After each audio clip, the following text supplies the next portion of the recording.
Hello everyone, I'm Ankit and you're watching the StudyIQ IAS English channel. In our today's discussion, we are going to discuss an important protected area located in the beautiful state of Mizoram, that is Phawngpui National Park. But why is Phawngpui National Park in news? Let us try to find this one out. Well, recently major forest fires erupted in the several parts of this particular national park, and it is expected that this has affected nearly 1/9 area of the total Phawngpui National Park. Now, the reason behind why forest fires actually happened in this area can be attributed to the practice of jhum cultivation. Now, jhum cultivation is nothing but a traditional farming practice that is used majorly in the northeastern part of the country. That means farmers, what they do is that they clear a piece of land for their all the vegetations, whatever there is left out is burned, and then this particular piece of land is used for agriculture for a few years before moving to a next piece of land. So this burning part of the vegetation has actually led to eruption of forest fires into the protected area of Phawngpui National Park. Now, from our exams perspective, what becomes important is the important geographical and otherwise ecological characteristics of any protected area. So let us find out few details regarding the Phawngpui National Park. Now, the other name of Phawngpui National Park is that it is also called as Blue Mountain National Park. And the location of this national park is in the Longthai district of the state of Mizoram, which is located in the southeastern corner of the state and very close to the border of Indo and Myanmar. Similarly, this national park overlooks Phawngpui River and also the hill ranges of Myanmar. And it is also culturally revered by the people of Mizoram, that Mizo people, they believe that their ancestors or the spirits of their ancestors were inhabiting this particular national park. Now, the name Phawngpui itself is derived from two words, that is Phawng, which means in the local Lai language, which means meadow, as well as Pui, which means great. So this national park, or the name of this national park, actually refers to the park's expansive meadows. So this was important characteristics of the Phawngpui National Park. Now, Phawngpui also is the highest peak of the whole state of Mizoram, that is more than 2150 meters above sea level. In terms of flora, this national park has mountain subtropical forest, which includes trees like oak, rhododendrons, as well as rare species of bamboo. Whereas the animal species that inhabit this national park, otherwise fauna, it includes predators like tiger, clouded leopard, leopard cat, and also slow loris, serow, Asiatic black bear, as well as monkeys like stump-tailed macaque, as well as capped langur. But what is more important for this national park is the amount of birds that are available here, also avifauna. For example, the Nagaland state bird, that is Blythe's tragopan, is also found here. Similarly, other birds include dark-rumped swift, Mrs. Humes Phasant, which is the state bird of Manipur as well as Mizoram, as well as another bird known as Mount Victoria babax.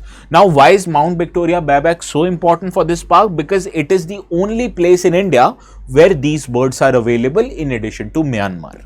So that is why in our today's discussion, let us understand few details about Mizoram's and also Manipur state bird, Mrs. Humes Phasant, and Mount Victoria babax. Let us start first with Mount Victoria babax.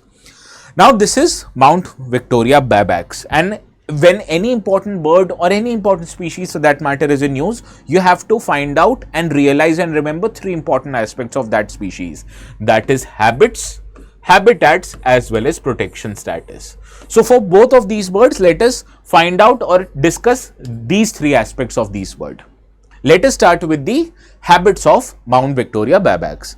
Now, the diet of these birds, they are primarily insectivorous, which means they feed on small insects and invertebrates.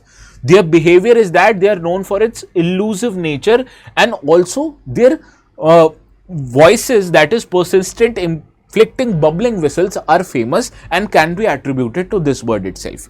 Similarly, in terms of its social structure, these birds typically observed are available in small groups and pairs, and they are foraging very close to the ground within the dense undergrowth. So this is an important aspect that you will remember even when you understand their habitats, that they are mostly available in parts that has huge dense undergrowth. Okay.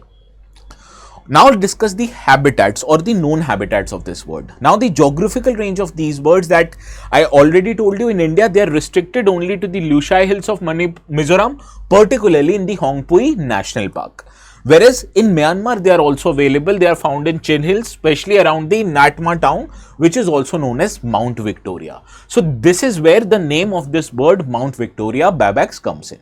Similarly, the preferred environment of this bird species is that it inhabits open forest, forest edges and dense undergrowth that are there in the elevations ranging from 1200 to 2800 meters above sea level. Similarly, those forests that has huge dense undergrowth that I told you in their behavioral patterns also. Okay. Now the last aspect is the protection status of these birds. Now these birds, as per the IUCN Red List, they are categorized as a least concern species because their overall stable population trend. Similarly, they are not listed in any appendix in the sites which is known for the global trade of birds. Similarly, in India's Wildlife Protection Act 1972, they are categorized under Schedule 2, which means they have somewhat lesser protection status as the species that are available in the Schedule 1 of the Wildlife Protection Act. Okay, so this was Mount Victoria babax that are only available in India, where? In the Phawngpui National Park. Now let us understand another species, Mrs. Humes Phasant. But why is the bird's name as Mrs. Hume? Let us try to find that one out. Now this bird is also the state bird of Mizoram and Manipur that I have already told you, and it is also known as the bar-tailed pheasant. Now the name of this bird, Mrs. Humes Phasant, it is derived or it commemorates Mrs. Anne Grindhall Hume, who was the wife of the founder of Congress, Mr. Allen Octavian Hume. So from your modern history lecture, if you remember, one of the founders of Indian National Congress was who? A British naturalist known as A.O. Hume. So this was this person only, and his wife, Mary Anne Grindhall Hume, her name is commemorated as per the name of this particular bird species. Now this bird species is available throughout the forested habitats of Mizoram, Patkai Hills in Manipur, also in the Yunnan as well as northern part of Myanmar and Thailand. Right. Also, let us understand the behavior of this bird. The male species of these birds, they exhibit long grayish white color, which has barred back and brown tail. And also, whereas the female species of these birds, they have chestnut brown bird with whitish throat, buff color belly as well as white tip tail. So in terms of the tail, you can understand there is a significant amount of difference between the female and male species. So this is an important topic that please remember it. Now, as against the Mount Victoria babax, who was insectivorous in nature, this Mrs. Hume Phasant, it consists mainly of vegetation matters. That is, the female, they lay eggs which are of creamy white color, that they can lay 3 to 12 eggs, and the nests are developed in leaves, twigs and feathers. So the diet pattern of this bird is different from the Mount Victoria babax. Now let us understand the protection status. We already have dealt with habits, now the protection status. Now this bird is categorized as a vulnerable species in the IUCN Red List. What was the Mount Victoria babax categorized as? They were categorized as least concern, whereas Mrs. Hume Phasant, these are categorized as vulnerable species. And why they are categorized as vulnerable? Because their habitats, these are ongoing losses. Similarly, the population is fragmented and they are being hunted for food. That is why they are protected much higher as compared to the Mount Victoria babax. Similarly, in the site, they are categorized as Appendix 1 species, and also in the WPA Act of 1972, they are categorized under the Schedule 1st, which means the highest protection is extended to this bird in the Indian legislation, which means hunting, capturing of these birds is prohibited in India. Understand? I hope you have no doubt regarding these. If you have no doubt, let's see if you are able to solve this question, which I have curated very similar to the question that appeared on Indian Flying Fox. This question appeared in 2025 and I have changed this question somewhat to suit our today's discussion. Now, please read the questions carefully, solve it and let me know the correct answers in the comment section. And this is all from my side today. Please do not forget to subscribe to our channel for more important contemporary updates, which is very relevant from your exams perspective. So, I'll take your leave. See you next time.